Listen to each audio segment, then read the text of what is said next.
안녕하십니까. 공병호TV의 공병호입니다. 이재명 변호사 비용 대납 의혹, 그러니까 2018년부터 2020년도 10월 달에 대법원의 확정 판결이 나기까지 이재명 부부는 4차례의 재판 절차를 진행했습니다.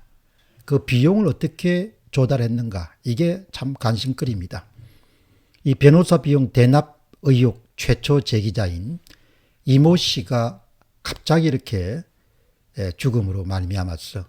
그에게 소송 비용을 과연 이재명 후보가 어떻게 조달했는지, 그리고 또 누가 그것을 도와줬는지에 관심이 새롭게 집중되고 있습니다. 특히 이 문제는 대장동 개발 비리 사건에서 확보한 그에게 그런 개발 이익을 어떻게 배분하는가와 관련된 문제이기 때문에, 또 이 건의 화천대유 김만배 씨의 이익 배분과 관련해서도 상당히 중요한 그런 의미 있는 사건입니다. 이재명 변호사비 대납 의혹을 최초로 제기했던 이모 씨가 숨진 채 발견된 것과 관련해서 1월 12일 날 오후 3시 무렵에 유족 대리인은 백광현 씨는 빈소 앞에서 그동안의 정황과 또 일어났던 그런 일들에 대해서 기자회견을 가졌습니다. 그리고 그동안 제보자 이모 씨에게 가해진 압박과 압력, 그리고 이재명 후보 측의 행동의 문제점을 분명히 또박또박 지적했습니다. 주장은 이렇습니다. 고인은 이재명 변호사비 대납 의혹을 제보한 공익 제보자로서 민주당과 이재명 진영에서 다양한 압력을 그동안 받아왔습니다. 결과적으로 논란의 중심에 서게 되자 주변 사람들이 모두 다 그를 외면하고 떠날 수밖에 없었습니다. 일각에선 심장마비, 자연사, 자살 여러 가지 추정성 보도가 나오고 있습니다만은 아직 부검이 이루어지지 않은 상태입니다. 외인사가 아니라는 소견에는 근거가 없습니다. 민주당이 이날에서야 제보자 이모 씨를 알았다는 것에 대해서도 그것은 새빨간 거짓말입니다.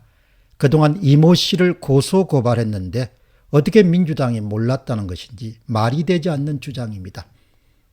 민주당 측 주장대로 그들이 몰랐다면 어떻게 고인이 된 지 1시간 만에 입장 발표가 가능하겠습니까?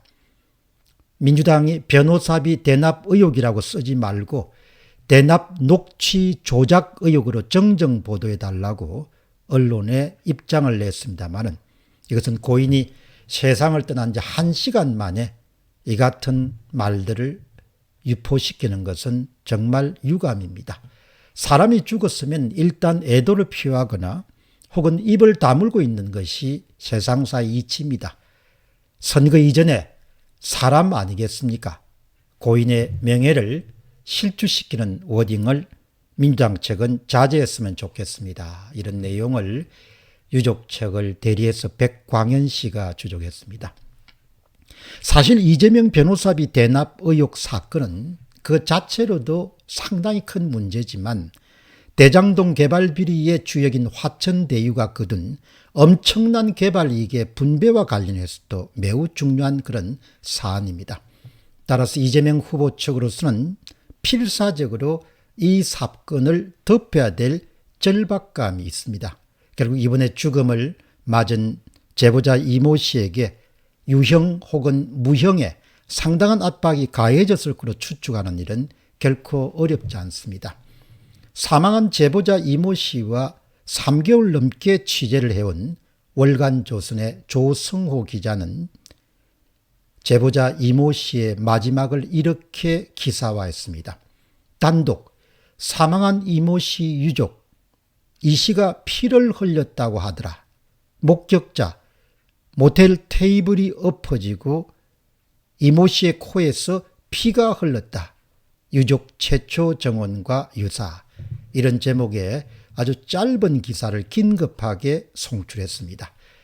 이재명 후보 변호사비 대납 의혹 관련 녹음 파일을 갖고 있던 제보자 이모 씨가 한 모텔에서 숨진 가운데 그의 사인을 둘러싼 여러 확인되지 않은 설이 나오고 있다. 지금 여러분이 소개해드린 것은 3개월 넘게 제보자와 취재 문제를 계속 의논해왔던 월간조선의 조성호 기자의 급한 단신, 긴급 단신 기사입니다. 월간조선 취재를 종합하면 기자와 이모 씨의 유족은 1월 10일 오전 8시 14분 최초 통화를 했다. 유족은 사인을 묻는 기자의 물음에 대해서 이 씨가 모텔에서 피를 흘리고 있었다고 하더라, 이렇게 말했습니다. 이를 들은 기자는 곧바로 이 씨 사망 사실을 전하는 단독 기사를 보도했습니다. 하지만 사인이 정확하게 확인되지 않아서 사인 관련 내용은 기사에 일체 담지 않았습니다. 보도 이후에 현장에 달려가서 추가 취재를 통해서 유족의 말과 비슷한 취재에 목격자 정원을 확보할 수 있었습니다. 이 씨가 발견된 모텔 인근 주민은 현장을 가보니까 이 씨가 투숙하고 있던 모텔 방 테이블이 엎어져 있었다면서 코에서 피가 났고 대변을 본 흔적도 발견했다, 이렇게 정언했습니다. 이처럼 사인이 정확히 규명되지 않았음에도 확인되지 않은 설이 지금 마구 나돌고 있는 실정입니다. 모 매체는 제보자 이 씨 유족의 말을 빌려서 가족력에 의한 지병이란 취지로 그렇게 사인을 전했지만 유족은 이 씨는 평소 건강했다면서 이런 보도 내용을 전면 부인했다.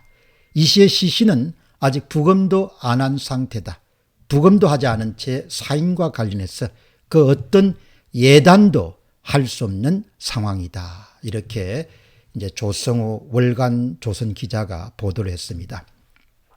이번 그 사안과 관련해서 조성호 그런 기자의 그 월간 조선 기자의 의견을 우리가 관심 있게 들여다볼 수 있는 이유는 그동안 녹취록과 관련해서 녹음 파일과 관련해서 가장 밀접하게 3개월 이상 접촉해 왔기 때문에 이 제보자 이모 씨의 죽음과 관련해서도 상당히 신뢰성이 있는 그런 기사다, 이렇게 봅니다.